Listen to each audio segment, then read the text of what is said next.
Those strong winds whipping throughout the state have some agencies on high alert as the storm dramatically increases the threat of wildfires. News 13's Madison Connor explains how PNM and the National Weather Service are trying to minimize that risk.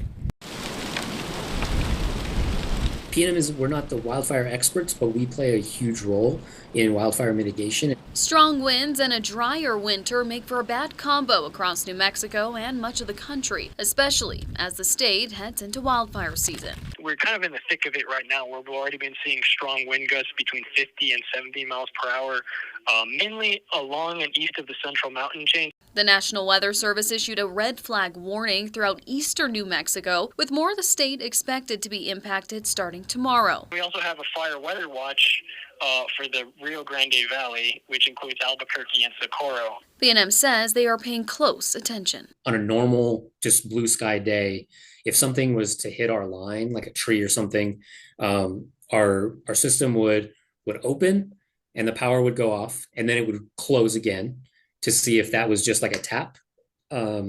And if that fault is still there, something is still in the line, it'll open again. But during wind conditions like what we're seeing this week, PNM says they take a different approach in red flag areas. When we're in wildfire safety mode, as soon as something comes in contact with the line, our lines de-energize, power turns off. This latest round of wind comes nearly 4 years after a PNM power line struck by a tree sparked the McBride fire in Ruidoso. That fire burned more than 6,000 acres and killed 2 people. PNM says they are constantly taking precautions to avoid further tragedies like that from happening again. When we're in wildfire safety mode, it is possible that there will be a little bit more frequent outages, possibly a little bit more prolonged.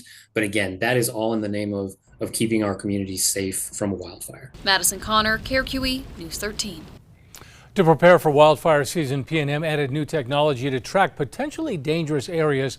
They also cleared out vegetation that increased the fire risk.